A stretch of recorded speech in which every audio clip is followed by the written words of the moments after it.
यह कहानी एक शराबी पति और एक गांव की असहाय पत्नी की। शराबी पति ने अपने पत्नी को दोस्त को बेच देता है और सारे दोस्त ने शराबी के सामने ही उसकी पत्नी को जबरदस्ती पेलते हैं। और आगे किया होता है, वीडियो को पूरा देखिएगा, मजा आएगा। शापगढ़ नाम से ही लगता था कि यह गांव किसी अभिशाप से ग्रस्त था।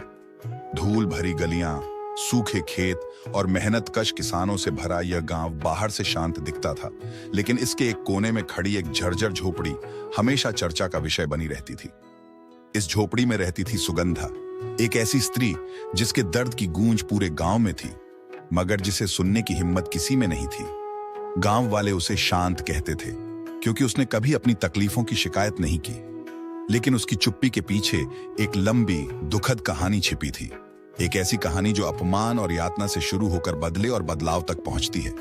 सुगंधा का विवाह प्रेम से नहीं बल्कि मजबूरी में हुआ था।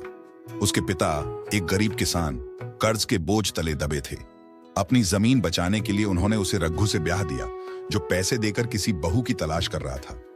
शादी के शुरुआती महीने सामान्य थे। रघु मेहनती था और सुगंधा को खुश रखने की कोशिश करता था, मगर किस्मत ने करवट बदली। एक दिन खेत में काम करते समय रघु का पैर बुरी तरह कुचल गया।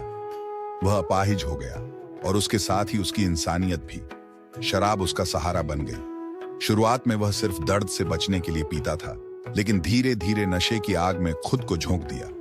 काम छूट गया, घर की हालत बिगड़ने लगी, मगर शराब की बोतल उसकी जिंदगी का हिस्सा बन चुकी थी।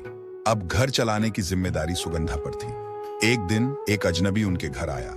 उसने रघु के साथ बैठकर शराब पी और सुगंधा को अजीब नजरों से घूरता रहा।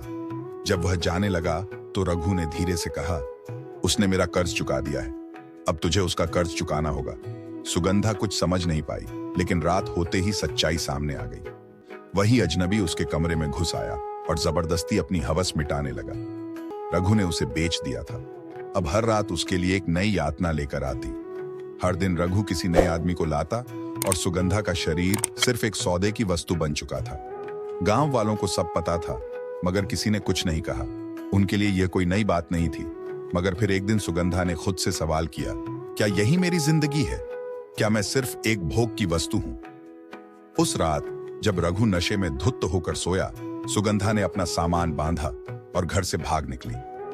गांव छोड़ने का मतलब था अज्ञात अंधकार में छलांग लगाना, मगर उसने डर को खुद पर हावी नहीं होने दिया।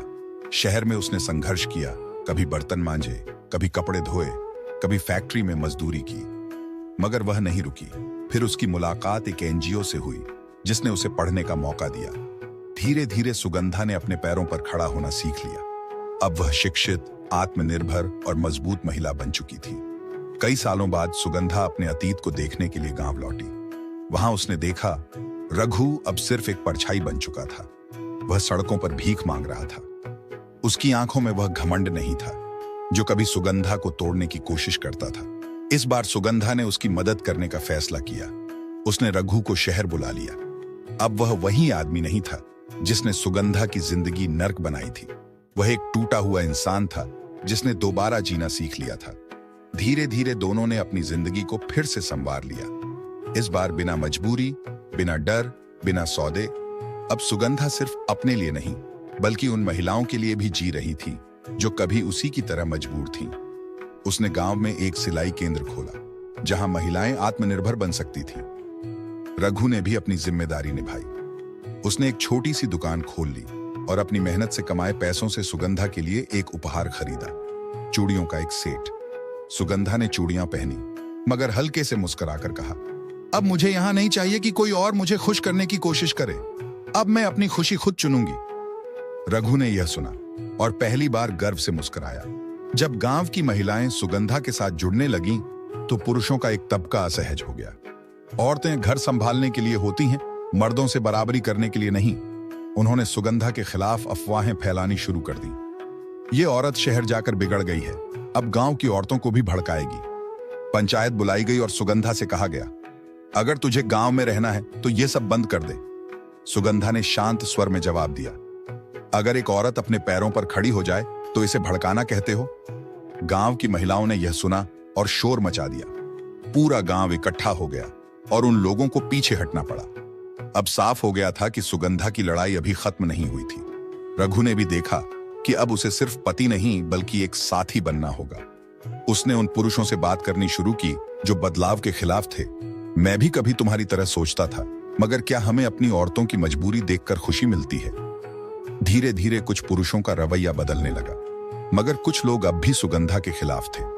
एक दिन जब सुगंधा अपने सिलाई केंद्र में थी, कुछ आदमी आए और गुस्से में बोले, अगर तूने यह सब बंद नहीं किया तो तुझे मार देंगे। सुगंधा ने आंखों में आग भरकर जवाब दिया, अगर औरतों को आगे बढ़ने से रोकने के लिए मुझे मारना है तो मार डालो, मगर याद रखना मेरी मौत तुम्हारी हार की शुरुआत होगी। गांव की औरतें वहां इकट्ठा हो गईं और उन आदमियों को मजबूर होकर पीछे हटना पड़ा। अब गांव पूरी तरह बदल चुका था। महिलाएं आत्मनिर्भर हो गई। पंचायत में अब महिलाओं की भी आवाज सुनी जाने लगी। सबसे बड़ी जीत यह थी कि अब कोई लड़की मजबूरी में किसी से ब्याही नहीं जाती थी। सुगंधा की लड़ाई सिर्फ उसकी नहीं रही, अब वह पूरे गांव की लड़ाई बन चुकी थी। और इस तरह शापगढ़, जो कभी अभिशप्त था, बदलाव का केंद्र बन गया। अगर आपको ऐसी रहस्यमयी कहानियां पसंद हैं तो चैनल को सब्सक्राइब करें, वीडियो को लाइक और शेयर करें।